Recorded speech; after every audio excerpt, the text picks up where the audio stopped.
로마서는 사도 바울이 3차 전도 여행을 하는 중에 고린도에서 3개월을 머무를 때 로마에 있는 기독교인들에게 편지를 보냈습니다. 그래서 로마서라는 이름이 붙이게 된 겁니다. 특이한 것은 아직 사도 바울이 로마에 공식적으로 들어가지 않은 상태라는 겁니다. 바울이 들어가지도 않았는데 로마에 기독교인들이 생겨난 거예요. 그건 아마도 바울의 제자요 동역자였던 많은 사람들이, 특별히 브리스길라와 아굴라 같은 사람들이 로마에 이미 들어가서 복음을 전함으로 교회가 형성이 돼 있었던 것으로 이렇게 추측을 해볼 수 있습니다.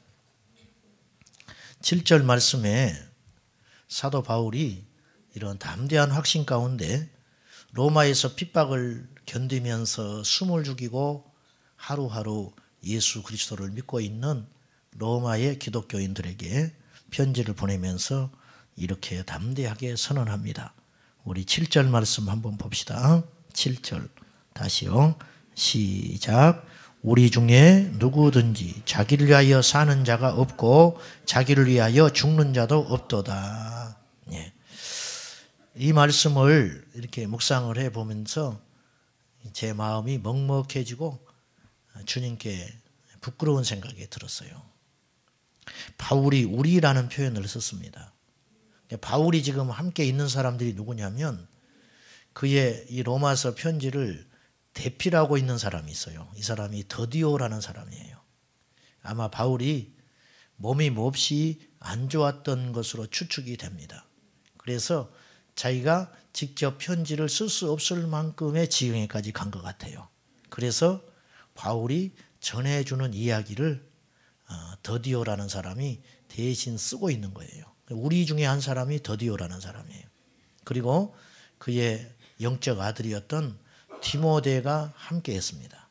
그러니 바울이 오늘 우리라는 표현을 했기 때문에 자기 혼자 자신이 아니고 옆에 있는 믿음의 동력자들과 함께 고린도에 3개월을 머물고 있다. 그런데 나는 이런 확신이 있다. 우리 중에 누구든지 한 사람도 예외 없이 자기를 위해 살거나 자기를 위해서 죽는 자가 없다. 누구를 위해서 산다는 거예요. 그러면서 이제 하는 말이 살아도 주를 위하여 살고 죽어도 주를 위하여 죽는다. 이렇게 이야기하는 거예요. 교회를 다니는 성도들 중에는 세 부류의 사람이 있겠다. 그렇게 생각을 해봤습니다. 첫째는 자신이 전부인 사람이 있어요. 교회를 다니면서도 자신이 전부예요. 그러니까 안 믿는 사람이죠. 불신자와 똑같습니다. 교회는 다닐지는 모르지만은 똑같아요. 왜 하나님이 자꾸 이런 말을 할까? 여러분들이 이런 말 계속 듣죠? 우리 교회 다니시는 분들은. 왜 그러겠어요? 성령께서 그런 사람이 있는 거예요. 우리 중에 그런 분들이 계속 있기 때문에 아마 계속 있을 거예요. 전 세계 교회 가운데 반드시 있습니다. 그러니 거기에다가 성령께서 마음이 가 있는 거예요. 안타까우니까. 네. 주님 오실 때까지 이 세상 끝날 때까지 병원은 없어지지 않을 거 아니에요. 이유가 뭐예요? 병든 사람이 있는 한 계속 병원은 있는 거예요. 감옥은 계속 있을 거예요. 왜? 죄인은 계속 있기 때문에. 마찬가지라는 거예요. 지옥 가는 사람은 계속 있어요. 교회만 왔다 갔다 하는 그러한 명목뿐인 그리스도인은 항상 있는 거예요. 자기가 전부예요. 교회를 다니지만. 두 번째는 자기도 만족스럽고 주님도 만족시키려고 하는 크리스찬이 있을 수 있어요. 그래서 끊임없이 흔들립니다. 그런 경우는 끊임없이 흔들려요. 좋을 때는 한없이 좋아요.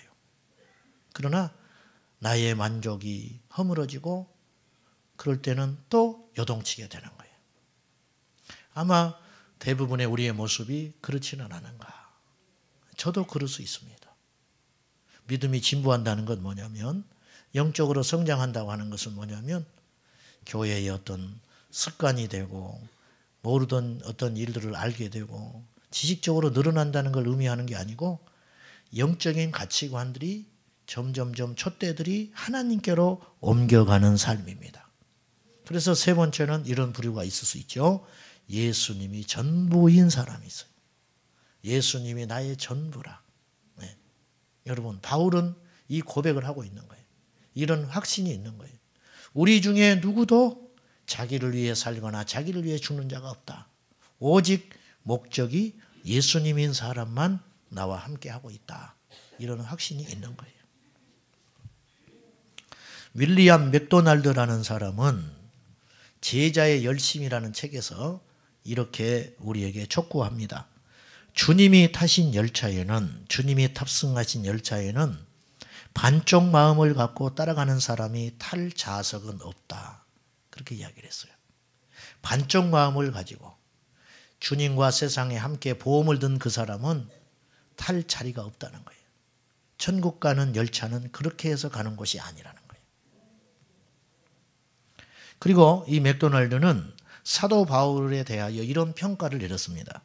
사도 바울, 그는 친구를 사귈 생각 같은 것은 아예 하지 않았고 현세의 행복도 바라지 않았으며 현세의 손해를 염려한다든지 살아갈 걱정을 도무지 하지 않은 사람이다.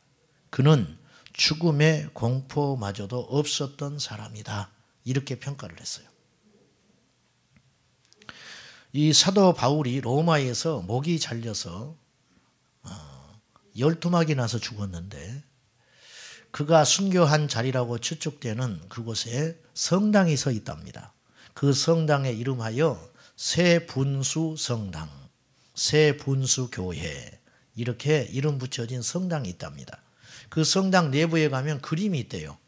도끼를 들어서 사도 바울을 처형한 이 사형 집행자와 목이 잘려진 바울이 이제 죽어 있는 그런 끔찍한 그림인데 전설에 의하면 목이 잘려진 사도 바울이 이 목이 땅에 떨어져서 3번 튀었대요. 바닥에서 1번, 2번, 3번 이렇게 튀었는데 튈 때마다 그곳에서 생수가 터져 나왔다는 거예요. 그래서 새 분수입니다. 여기서 물이 솟아 나왔다. 그래서 그곳을 기념하기 위해서 교회를 세웠다는 거예요. 새 분수 교회. 예. 우리 제자광성교회 성도들은 이런 고백을 할 수 있겠는가? 오늘 한번 진지하게 도전을 하고 싶어요. 우리 중에 오늘 여러 많은 분들이 오셨는데 우리 중에 저를 포함해서 누구도 자기를 위해 사는 자가 없다. 누구도 자기를 위해 죽는 자도 없다. 이렇게 고백할 수 있는가? 자신의 이익이나 자존심이나 자기의 목숨을 위해 사는 자가 하나도 없다. 우리 제자광성교회 성도들은 모두 다 예수님을 위해 살고 예수님을 위해 죽을 수 있는 사람만 있다. 바울이 그렇게 자기 주변의 사람들에 대하여 고백했듯이 우리도 이런 고백을 할 수 있는 날이 오겠죠. 이것이 진짜 부흥입니다. 진짜 부흥. 그래서 아까 다시 한번 읽읍시다. 8절에 다시 한번 읽어요. 시작. 우리가 살아도 주를 위하여 살고 죽어도 주를 위하여 죽나니 그러므로 사나 죽으나 우리가 주의 것이로다. 우리는 우리 것이 아니에요. 7절, 8절, 9절은 맥이 같은 말이에요. 한마디로 요약하면 우리는 예수님의 것이기 때문에 우리는 우리 뜻대로 살아서는 안 된다는 거예요. 우리의 소유가 하나도 없다는 거예요. 우리 것이 없다. 살아도 우리는 누구 것이에요? 예수님의 것이다. 죽어도 우리는 예수님의 것이다. 그렇게 이야기한다는 거예요. 우리에게 속한 것, 우리 것은 아무것도 없다. 자, 여러분은 누구 것이에요? 네? 겁을 주니까 답을 못하는 거예요. 여러분은 누구 것이에요? 답을 알고 말을 하지 말고 갑자기 며칠 있다가 제가 여러분에게 전화해가지고 여러분 누구 겁니까? 그렇게 딱 물어보는 그 심정으로 한번 답을 해보세요. 여러분은 누구 것이에요? 아유, 주님의 것이세요? 아니 빈정거리는 게 아니고 진짜 여러분은 누구 것이에요? 주님의 것, 주님의 것이다. 근데 왜 불평합니까? 응? 여러분은 누구 것이에요? 소리가 완전히 죽어졌어요. 여러분은 누구 것이에요? 근데 이게 말이 많아요. 주님의 것이라면. 물건이 말하는 거 봤어요? 물건이? 이 컵이 굉장히 기분이 나빠. 응?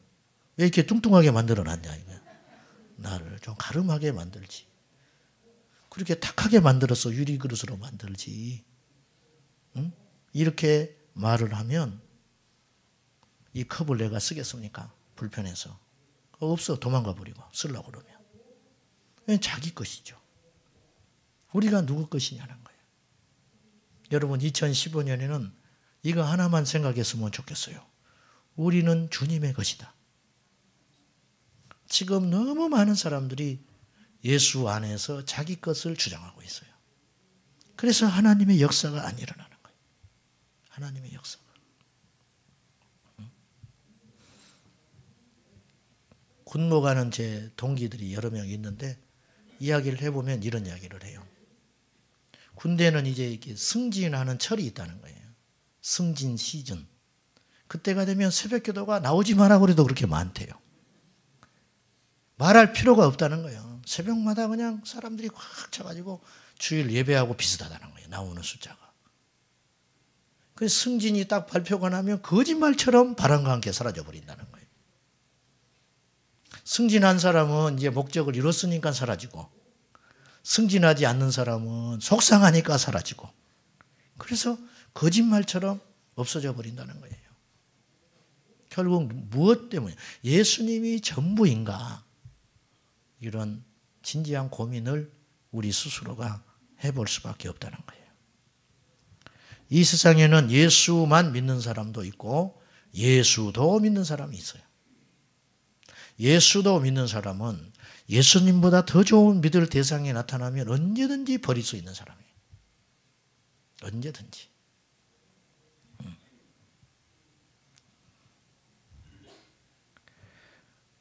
시험에 들었다. 마음이 힘들다는 거죠. 마음이 힘들다. 그래서 교회를 잘 안 나와요. 저 옆에 있는 교회가 그런다고 하더라고. 근데 저는 목회를 하면서 시험이 들어서 직장 안 나갔다는 사람은 들어본 적이 없어. 저는 이런 신방을 가본 적이 없어요. 시험에 들어가지고 직장을 안 나가고 있네. 가지고 아내가 전화를 했어요. 그래서 내가 가서 손을 잡고 집사님 아무리 힘들어도 직장이나 나가야지. 밥줄인데 왜 이러세요? 아 죽겠네 정말. 응? 나 그런 사람을 본 적이 없어. 주님의 것이라며. 자기가 주님 것이라며.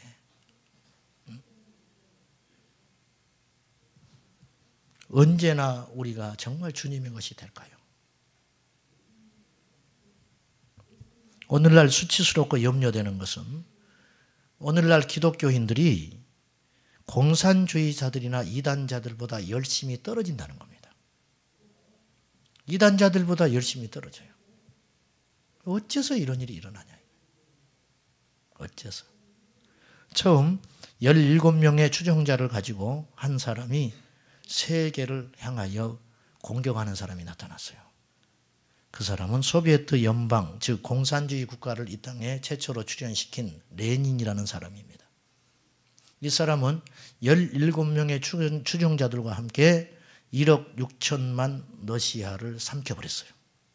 그리고 지금 전 세계 3분의 1이 붉은 깃발에 휘날리고 있어요. 뭐 어쩌고 저쩌고 해도 여전히 그런 영향력 안에 있는 거예요. 미국에서 공산주의로 전향한 젊은 대학생이 하나 있었어요. 근데 이것 때문에 약혼자와 헤어지게 돼요. 사상이 안 맞아서. 그러니까 헤어지면서 이 공산주의에 물든 이 젊은이가 자기 약혼녀에게 편지를 보낸 내용이 이와 같았습니다. 우리 공산주의자들은 높은 희생률을 가지고 있다. 총에 맞고 교수형에 처해지며 매를 맞고 형벌을 당하고 직장에서 해고되고 기타 모든 방법으로 어려움을 당한다. 우리 중 몇 퍼센트는 죽음을 당했고 투옥 중이다. 우리들은 사실상 가난 속에서 살고 있다. 우리들은 살아가는 최소한의 비용 외에는 모두 다 당에다가 반환해야 한다. 우리 공산주의자들은 여러 가지 영화를 본다든지 연주회에 참석한다. 우리들은 살아가는 최소 모두 다 당의 비용 외에는 우리 공산주의자들은 여러 가지 영화를 본다든지 연주회에 참석한다. 우리들은 살아가는 최소 모두 다 당에다가 반환해야 한다. 또한의 비용 외에는 우리 공산주의자들은 여러 가지 영화를 본다든지 연주회에 참석한다. 우리들은 살아가는 최소 모두 다 당에다가 반환해야 한다. 또한의 비용 외에는 우리 공산주의자들은 여러 가지 영화를 본다든지 우리들은 살아가는 최소 모두 다 당에다가 반환해야 한다. 또한의 비용 외에는 연주회에 참석한다. 우리 여러 가지 공산주의자들은 영화를 본다든지 모두 다 당에다가 반환해야 한다. 우리들은 살아가는 최소 연주회에 참석한다. 또한의 비용 외에는 여러 가지 영화 우리 공산주의자들은 모두 다 당을 본다든지 당에다가 반환해야 한다. 우리들은 살아가는 최소 연주회에 참석한다. 또한의 비용 외에는 여러 가지 공산주의자들은 우리 모두 다 당을 본다든지 우리들은 살아가는 최소에다가 반환해야 한다. 연주회에 참석한다. 여러 가지 영화관의 비용 외에는 우리 모두 다 당을 본다든지 우리들은 살아가는 최소에다가 반환해야 한다. 연주회에 참석한다. 여러 가지 영화관의 비용 외에는 공산주의자들은 모두 다 당을 본다든지 우리들은 살아가는 최소에다가 반환해야 한다. 여러분, 율법적이라든지 여러분 율법이 강화됐습니다. 예수님이 오셔서 율법을 부인하지 않았어요. 율법을 폐하는 자는 천국에 못 간다고 했어요. 주님이. 오히려 율법이 강화됐는데 구약에는 사람을 죽여야 살인죄입니다. 그러나 예수님은 업그레이드를 시켰다고요. 미워하는 것도 살인이다. 그러니 더 엄격해진 거예요. 구약의 제사장들 무섭게 주님께 제사했어요. 목숨 걸고 했어요. 실제로 죽으니까. 그럼 업그레이드 된 거거든요. 신약의 예배는. 우리는 얼마나 더 주님께 집중해야 되겠냐. 여러분, 우리 주님이 받지 않는 예배가 너무 많아요. 우리는 예배 드리는 것 같죠. 우리가 신약을 살고 있기 때문에 죽지는 않습니다. 그러나 구약의 기준으로 보면 저는 수백 번 죽었을 거예요. 그래서 더 조심하겠죠. 네. 옆에 어떤 동료 목사님이 죽어버렸대. 왜? 넥타이를 삐뚤게 매가지고 설교하다가 죽어버렸다는 거예요. 예배 시간에. 그러면 저는 이제 얼마나 긴장하겠어요. 그 다음부터. 그 다음 주에. 막 이런 풍토가 교회 안에 생겨지겠죠. 네? 그런데 지금 죽지 않는다고 해서 하나님이 안 계신다든지 우리를 옳다고 인정하시는 건 아니라는 거예요. 단지 은혜로 봐주고 있는 거예요. 은혜로. 그러면 그렇다 손 치더라도 우리가 하나님을 향한 마음은 구약의 제사장과 같은 엄격한 마음은 사라져서는 안 된다는 거죠. 이게 예배자지요. 핵심은 이거예요. 우리가 하나님을 얼마나 경외하느냐에 달려있는 것이죠. 9절 마지막으로 한번 봅시다. 9절 시작. 이를 위하여 그리스도께서 죽었다가 다시 살아나셨으니 곧 죽은 자와 산 자의 주가 되려 하심이라. 같은 이야기라고 했어요. 우리는 주님의 것이에요. 예수님께서 이 땅에 오셔서 십자가에 죽으시고 달려 돌아가신 그 이유가 뭐냐? 우리를 주님의 것 삼기 위해서 그렇게 하셨다는 거예요. 그렇게 죽으셨으니 우리가 죽은 자와 산 자의 주인이 되려 하는 것이다. 주라는 말을 하니까 여러분 실감이 안 나죠? 주인 되려고 하려고. 주인 되시려고. 너무 익숙해가지고 주님 주님 그러는데 우리가 주님이라고 부를 때 우리는 주님의 노예가 되는 거예요. 노예. 주님의 종이 되는 거예요. 주님의 종. 구원받아 하나님 나라 가는 것이 쉬워요, 어려워요?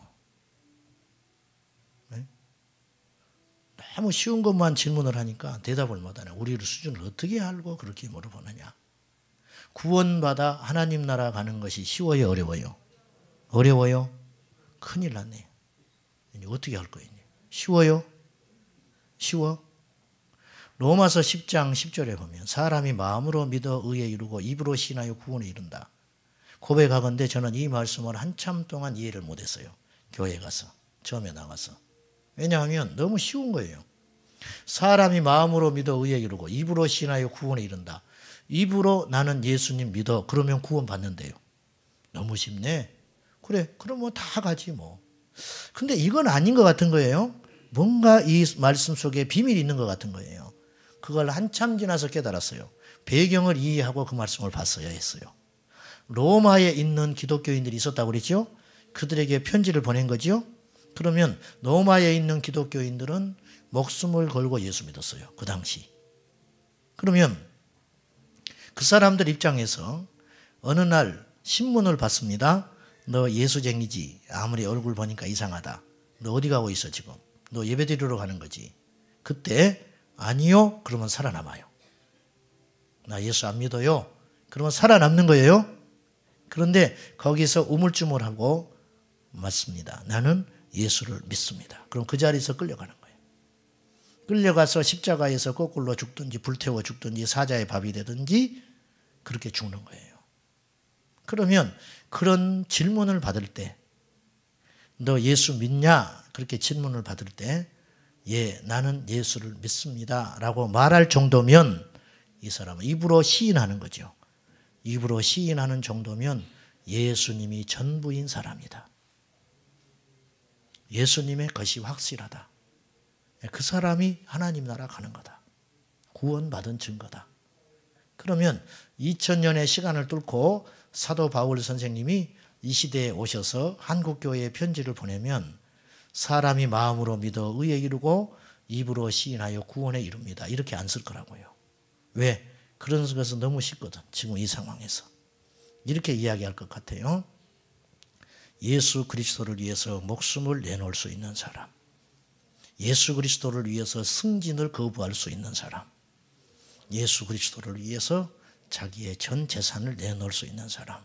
이 사람은 구원받은 사람이다. 이렇게 말할 거라고요. 이렇게 따지면 얼마나 되겠냐 이거예요. 이렇게 따지면. 요즘 믿음의 수준과 헌신도가 급격히 떨어지고 있습니다. 속지 마십시오. 예수 그리스도는 어제나 오늘이나 영원토록 동일하십니다. 그분을 향한 우리의 믿음도 약해지거나 퇴색해지면 안 돼요. 우리의 믿음의 경쟁 상대는 옆에 있는 분이 아니에요. 초대교회 성도들입니다. 저의 거룩한 영적 대상, 경쟁자는 이웃에 있는 목사님이 아닌 거예요. 저의 경쟁 상대는 베드로고 바울 아닙니까? 여러분의 경쟁 상대는 스데반 집사님이에요. 여러분 경쟁 상대는 빌립 집사님이라고요. 이름 없는 순교자들이 여러분의 믿음의 경주자라는 거예요. 그들과 함께 똑같이 천국에서 서게 될 거예요. 우리가 교회를 지나치게 다니고 열심히 봉사를 하고 그러면 주변에 있는 사람들이 염려가 돼가지고 이렇게 이야기해요. 너무 빠지지 마라. 그죠? 그런 말을 좀 듣죠. 전화 오면 조용히 나 지금 교회에 있어. 그러죠? 또 교회야? 이제 친구들이 그렇게 조롱을 해요. 하여튼 못 말려. 작작 좀 빠져라. 그렇게 어떻게 너 하나만 예수 믿냐? 아주 징글징글하다. 이렇게 사정을 하죠. 이야기를 한단 말이에요. 하나 물어볼게요. 여러분 아이들이 자녀들이 공부를 하는데 너무 공부를 열심히 해요. 그런 사람은 거의 없지만은 우리 교회에 공부를 너무 열심히 하는 거예요. 가지고 막 전기 내려버리고 공부 좀 하고 그만하고 잘하고 책 사주라고 하면 책을 안 사줘 버리고 막 그런 사람 있어요? 예? 그만 좀 빠지라. 공부 좀 그만해라. 응? 여러분 남편이 사업을 해가지고 돈을 너무 많이 벌어. 응? 너무 열심히 해가 일이 잘 돼가지고 돈을 너무너무 많이 벌어오네. 그러면 여러분이 따지세요. 제발 돈 좀 그만 벌어와. 아주 쌓아놓을 데가 없어요. 쌓아놓을 데가. 돈도 좋지만 이게 뭐야. 제발 좀 그만 좀 빠져. 그런 사람 한 명도 못 봤어요. 그런데 왜 예수님께 열정을 가지고 믿음으로 사는 자는 방해를 하냐고 말이에요.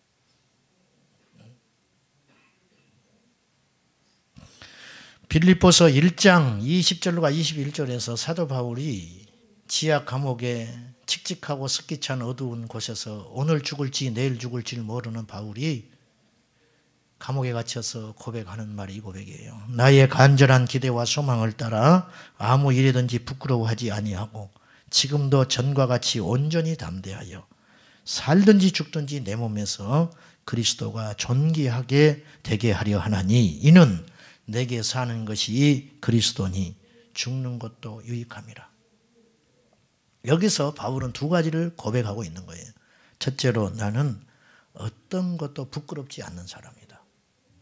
나의 간절한 기대와 소망이 있다. 그것은 아무 일이든지 나는 부끄러워하지 아니한다. 나는 어떤 것도 부끄럽지 않다. 예수 그리스도 안에서 나는 감옥에 갇힌 것이 나는 부끄럽지 않다. 모든 것을 뺏겨버린 게 수치스럽지 않다. 사람들이 조롱하고 미쳤다고 말하는 것이 나는 전혀 아무렇지도 않다. 그래서 빌립보서는 그 4장 작은 서신서는 기쁨으로 가득 차 있는 책이에요. 기쁨. 배경을 모르면 우리가 오해할 정도예요. 바울이 천국에 있는 것 같아요. 천국. 나를 위해 염려하지 마라. 나는 모든 것이 풍족하고 넉넉하다. 막 이런 이야기를 하는 거예요. 천국에 있는 사람 같아요. 천국에 있는 사람. 나는 어떤 것도 부끄럽지 않다. 여러분 무엇이 부끄러우세요? 가난한 게 부끄럽습니까? 게으른 게 부끄럽지 왜 가난한 게 부끄러워요? 외모가 부끄러우세요? 천국 가면 다 회복될 것인데. 못 배운 게 부끄럽습니까? 예수 안 믿는 사람이에요. 저는 그렇게 봐요. 왜 못 배운 게 부끄러워요? 거듭나지 못했기 때문이죠. 우리 집안에 우환이 있는 것이 부끄럽습니까? 내 자식이 많이 공부를 못하고 사고 뭉치가 있는 게 부끄럽습니까? 내가 본이 되지 못한 건 부끄러운 일일 수 있죠. 그러나 그것 자체가 왜 부끄럽습니까? 두 번째 바울은 어떤 것도 나는 무섭지 않다 그런 말하는 거예요. 담대하다 그래요. 나는 무섭지 않다. 죽음도 무섭지 않은 사람이니까. 어떤 것도 무섭지 않은 사람. 지옥만 무서운 사람. 예수님만 무서운 사람. 주님의 엄중한 평가만 무서운 사람. 날마다 두렵고 떨림으로 제가 주님께 목회하고 그러는 건 뭐냐면 천국에 가면 여러분과 똑같이 설 텐데 여러분보다 믿음이 적다고 예수님이 말하면 어떻게 할까? 나는 그게 걱정이 되고 너무 쪽팔리잖아. 야, 저거 대단한 목사인 줄 알았는데 뭐 그렇게도 생각 안 하시겠지만은 천국에 가니까 아이고 아무것도 아니다. 아무것도. 저렇게밖에 헌신을 안 했대? 아이고 혼자 있을 때 저런 짓을 하고 살았어? 그러진 않지만 천국이니까. 너무 두려운 일 아니에요? 그거 외에는 무서운 게 없어요. 뭐가 무서워요 우리가? 없으면 없는 대로, 있으면 있는 대로, 높이면 높아지는 대로, 낮아지면 낮추시는 대로 날마다 날마다 주님 안에 살면 되는 거죠. 이게 진짜 믿음이요. 우리 꼬마 이야기 하나 할게요. 가정사 하는 건 아닌데 일부 때는 또 말도 못했어. 당사자가 앉아있으니까. 집에 가면 또 으르렁거려 버리니까. 무서워가지고. 저는 가끔 차를 타고 오면서 물어봐요. 너 지금 죽으면 천국 갈 수 있어? 불안하니까. 그러면 얘가 뭐라고 그러냐면 확신이 없다는 거예요. 제가 깜짝 놀라는 거예요. 야, 이거 심각하다. 근데 내색을 못하지요. 놀랄까 봐. 왜 그렇게 생각하는데? 너는 왜 천국 갈 수 없다고 생각하는데? 그럼 이렇게 답을 해요. 거듭나지 못했잖아. 그러는 거예요. 그럼 네가 거듭난지 안 거듭난지 어떻게 알아? 천국에 갈 수 없다고 말할 때 내 마음이 무너지는데 그 다음에 말을 들으면 안심이 되는 게 하나 있어요. 얘가 이렇게 이야기를 해요. 거듭났으면 내가 이렇게 살지 않지 그러는 거예요. 그 말 들으면 내가 안심이 돼. 이런 고민을 하고 있다면 얘는 가능성이 있다. 함부로 거듭났다 못했다 할 수는 없지만 2부에 오신 분들만 비밀이에요. 또 말해버리면 저는 큰일 납니다. 며칠 갑니다. 저는 이제 목회를 못할 지경이 돼요. 여러분, 제가 가정사를 이야기해서 죄송한데 저는 그게 굉장히 의미 있는 이야기라고 생각해요. 여러분, 예수님이 전부인 사람, 살아도 예수고 죽어도 예수인 사람, 우리가 주님께 속한 사람, 절대 감정에 따라 예수 믿지 마십시오. 형편에 따라 예수 믿지 마세요. 요한 웨슬리는 생전에 이런 말을 했어요. 예수 그리스도를 사랑하는 것 외에는 관심이 없는 사람, 그리고 죄 짓는 것만 무서워할 줄 아는 사람, 그런 사람 100명을 주시면 이 세상을 움직여 보겠습니다. 그랬어요. 나는 그런 사람일까? 예수님을 사랑하는 것이 전부인 사람, 그리고 죄 짓는 것 외에는 평판, 사람들의 시야, 사람들의 조롱, 손가락질 어떤 것도 무섭지 않는 사람, 그 사람이 100명만 있다면 이 세상은 바뀌어질 거라는 거예요.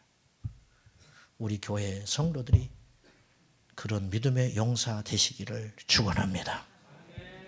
2015년 오직 예수로 우리가 출발했습니다. 분주한 가운데도 예수를 잊지 말고